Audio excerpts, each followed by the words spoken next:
Students, कैसे हो आप। आज हम लोग पदार्थ की संरचना एवं प्रकृति पाठ को स्टार्ट करेंगे, जो आपका कक्षा 7 का इकाई 3 यानी लेसन 3 है। इसमें बच्चों हम लोग मुख्य मुख्य बातें जो पढ़ेंगे वो आपके सामने डिस्कस कर लेते हैं।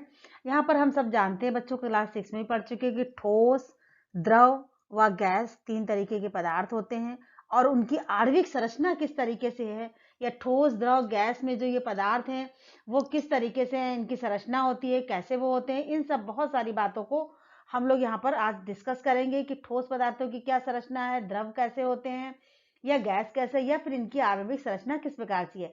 इनकी एक एक बातों को हम लोग यहाँ पर डिस्कस करेंगे। तो सबसे पहले बच्चों हम लोग देख लेते हैं कि हमें क्या पता है। यहाँ पर बच्चों देखते हैं कि हम जानते हैं कि पदार्थ क्या है। पदार्थ वह स्थान है, वो चीज है जो स्थान घेरता है, यानी पदार्थ यानी द्रव्य वो है जो स्थान घेरता है। जैसे कि आप कोई किताब अगर मेज पर रख देते हैं तो किताब एक स्थान घेर लेती है, कोई पेन रखते तो पेन एक स्थान घेर लेता है, सुई रखते तो सुई एक स्थान घेर लेता है। यानी कि पदार्थ जो है वो स्थान घेरता है, जिसमें भार होता है और उसका कुछ वेट भी होगा। एक सुई का भी वेट होता है, एक हाथी का भी वेट होता है, यानी वेट उसमें होता है, भार होता है। और जिसका ज्ञान हम इंद्रियों द्वारा कर सकते हैं, जिसका ज्ञान हम अपनी आंखों से कर सकते हैं, इंद्रियों से कर सकते हैं। जैसे कि लोहा, लकड़ी, जल, वायु। अब ये कहे कि वायु हमें दिखाई नहीं देती, लेकिन वायु हम महसूस कर सकते हैं बच्चों, तो इसलिए वायु भी पदार्थ है। यहाँ पर देखते हैं ठोस, द्रव और गैस, ये 3 तरीके के पदार्थ हैं। और पदार्थ क्या होते हैं ये भी हम बच्चों अच्छे से जान गए हैं। यहाँ पर हम देखते हैं कि पदार्थ के प्रकार कितने प्रकार के होते हैं पदार्थ। तो यहाँ पर हम डिस्कस कर लेते हैं बच्चों कि सबसे पहले देखिए कि पदार्थ जो होते हैं वो 3 प्रकार के होते हैं। कितने प्रकार के? 3 प्रकार के होते हैं। कौन सा? सबसे पहले नंबर पे ठोस, दूसरे नंबर पर द्रव और तीसरे नंबर पर गैस। ये 3 तरीके के पदार्थ होते हैं। और ये पदार्थ हम एक ही पदार्थ किस चीज में देख सकते हैं कि बर्फ। जैसे आप बर्फ देखिए, जो फ्रिज में बर्फ जमाई जाती है, बाहर बिकती है, उस बर्फ को अगर हम पिघला लेते हैं तो क्या बन जाता है? द्रव बन जाता है। बर्फ से क्या बन जाता है? फिर वो द्रव बन जाता है, और द्रव के बाद वो फिर वाष्प बन के उड़ जाता है, यानी कि गैस फॉर्म में आ जाता है। तो इसी के तरीके से जो पदार्थ होते हैं वो 3 प्रकार के होते हैं पदार्थ। अगला हम देख लेते हैं कि उसकी आणविक संरचना क्या होती है, पदार्थ की आणविक संरचना क्या है। यहाँ पर देखिए ठोस, द्रव और गैस, 3 तरीके के पदार्थ आपको यहाँ पर दिख रहे हैं। इन तीनों पदार्थों में आखिर क्या अंतर है? अगर हम देखते हैं कि कोई ठोस पदार्थ है, अगर मान लिया आपके पास क्लास का डस्टर है, या आपके पास पेन है, ये पेन है या टेबल है या चेयर है, ये जो भी है, इनका आकार कैसा होता है? वो अपना आकार को वो निश्चित रखते हैं, यानी मेज जैसी बनी वो वैसी ही रहेगी। और अगर अब आप देख लेते हैं यहाँ पे ठोस में, आप यहाँ पर देख रहे हैं जो ठोस पदार्थ हैं, यहाँ पर आपको दिखाई दे रहा है बच्चों कि ठोस पदार्थों में ये देखिए जो ये अणु हैं, पास पास में आपके गोले दिखाई दे रहे हैं, ये क्या है? ये अणु है। देखिए ये अणु कितने पास पास हैं, यहाँ पर देखिए कितने कितने पास पास अणु हैं ये सारे।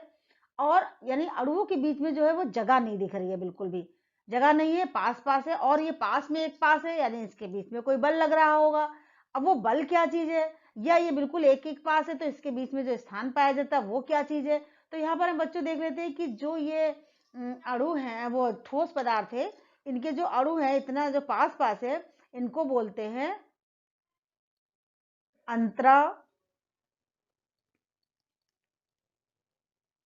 अंतराणुक स्थान।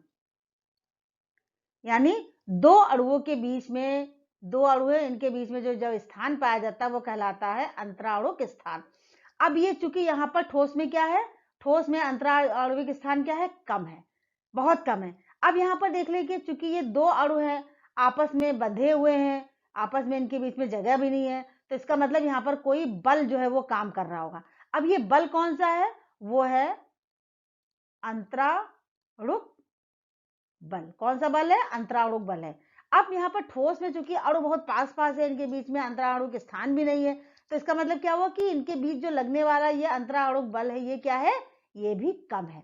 तो ठोस में उनका जो आकार निश्चित रहता है, ठोस का आयतन निश्चित रहता है, उनके बीच में पाया जाने वाला जो स्थान है बहुत कम होता है, यानी अंतराणुक स्थान ठोस में बहुत कम है। और लेकिन इनमें बल जो है, बल कम नहीं है बच्चों, बल क्या है? बल ज्यादा है, ज्यादा बल लग रहा है, तभी तो ये पास पास है, एक दूसरे को चिपके हुए एक दूसरे में। यानी इनके जो बीच में लगने वाला जो बल है, अंतराणविक जो बल होता है, वो अंतराणविक बल जो होता है ठोस में सबसे ज्यादा होता है, लेकिन अंतराणविक स्थान है वो ठोस में सबसे कम होता है। अब यहाँ पर बच्चों हम बात कर लेते हैं गैस की। गैस में देखिए आप जो ये अणु देख रहे हैं, इनके बीच में देखिए दूरी दिख रही है, तो इसका मतलब क्या हुआ कि जो इनके बीच में पाया जाने वाला जो अंतराणुक स्थान, अंतराणुक स्थान क्या है, बल ठोस से थोड़ा सा ज्यादा है, ठोस से अधिक, ठोस से आप देख रहे होंगे कि अधिक दिख रहा है, लेकिन यहाँ पर अंतराणविक जो बल है वो क्या है, वो ठोस से कम है। अंतराणुक जो बल है वो क्या है, ठोस से कम, ठोस से कम है, तभी तो इसके अणु दूर दूर हो रहे हैं, यानी कि ठोस में अंतराणविक स्थान कम है, द्रव में ज्यादा है ठोस से। अंतराणविक जो बल है ठोस में ज्यादा है, लेकिन द्रव में क्या है, ठोस से कम है। अब यहाँ पर हम बात कर लेते हैं गैस की।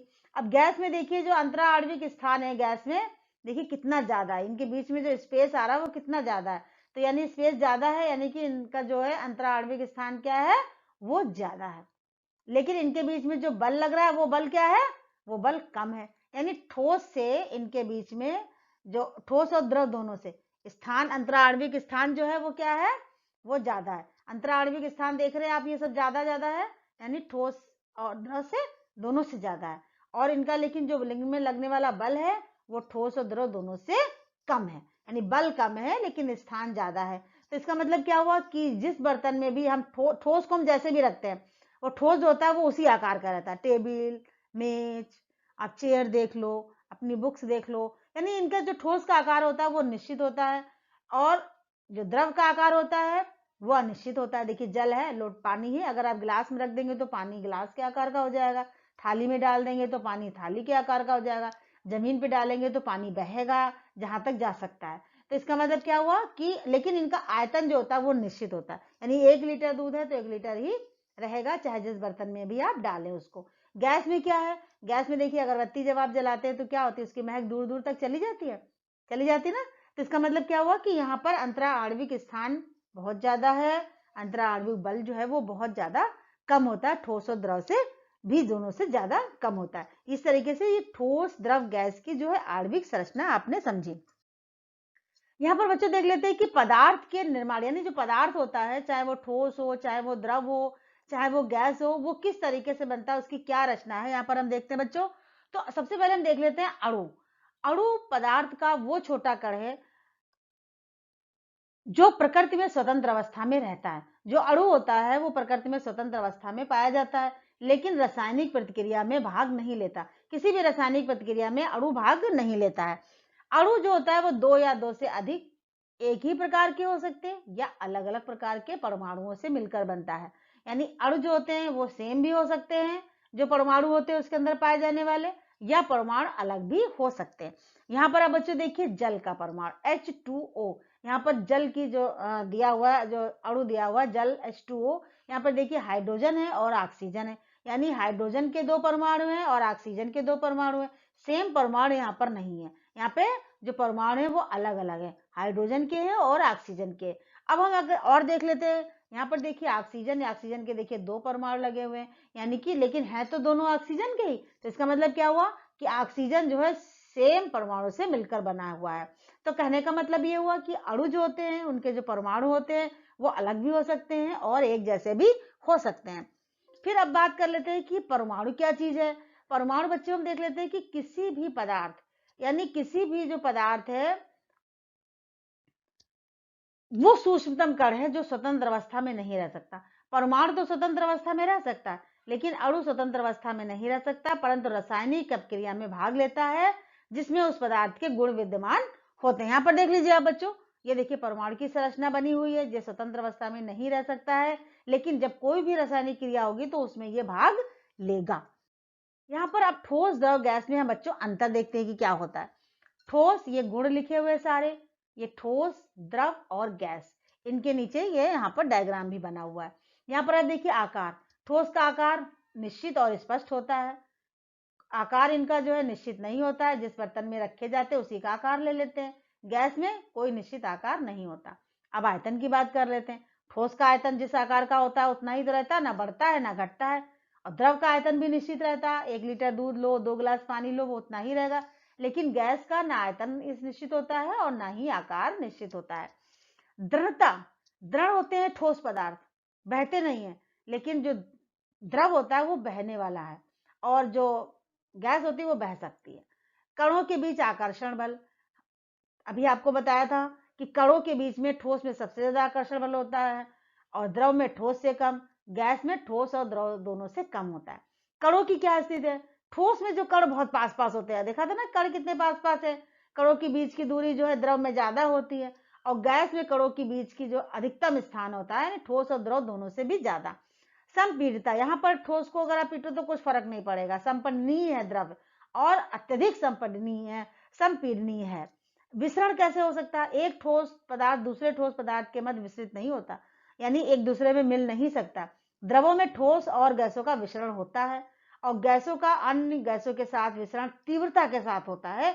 तो ये ठोस और द्रव के बीच में अंतर है बच्चों, जो आपके लिए समझ में आ गया होगा, और अच्छे से आपको उसे याद भी करना है।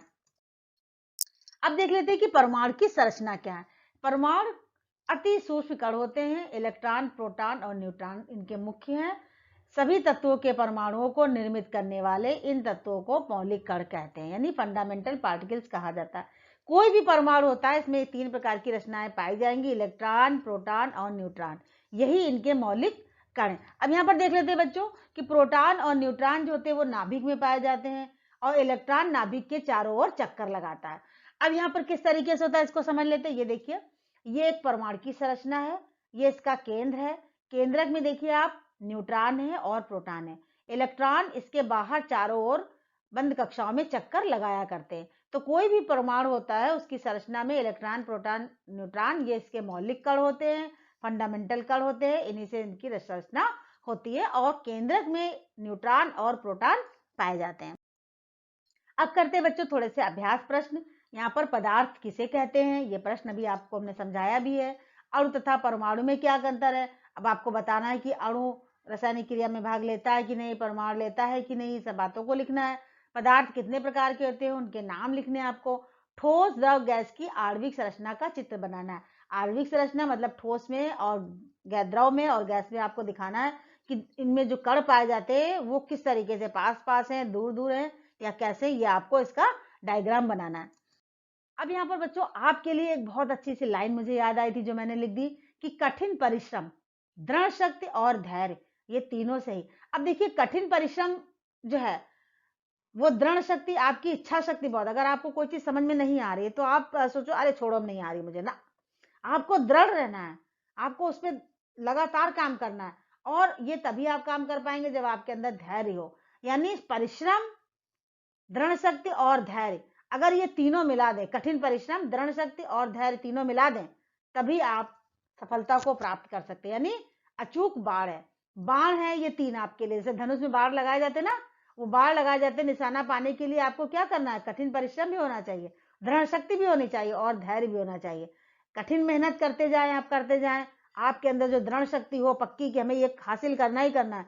लेकिन अगर कहीं पे आपको थोड़ा सा ब्रेक लगता है या नहीं समझ में आता है या आपको लगता है कठिन है, तो आपको धैर्य रखना होगा, और धैर्य के साथ ही आपको ये काम करना होगा, तो आप निश्चित तौर पर सफलता को प्राप्त कर सकेंगे। और ये अचूक बाण है आपके लिए, तो आपको ये तीनों बातें बिल्कुल नहीं भूलनी है बच्चों। और इसी के साथ ये वीडियो भी समाप्त करते हैं। थैंक यू बच्चों। और अगर आपको ये वीडियो अच्छा लगता है तो आप इसको लाइक कीजिए, सब्सक्राइब कीजिए, कमेंट कीजिए, और बच्चों अपने फ्रेंड्स के साथ आप इसे शेयर करना ना भूलिए, क्योंकि आपके साथ साथ वो भी अगर लाभान्वित हो सके तो ये मेरे लिए बहुत ही खुशी की बात होगी। थैंक यू बच्चों।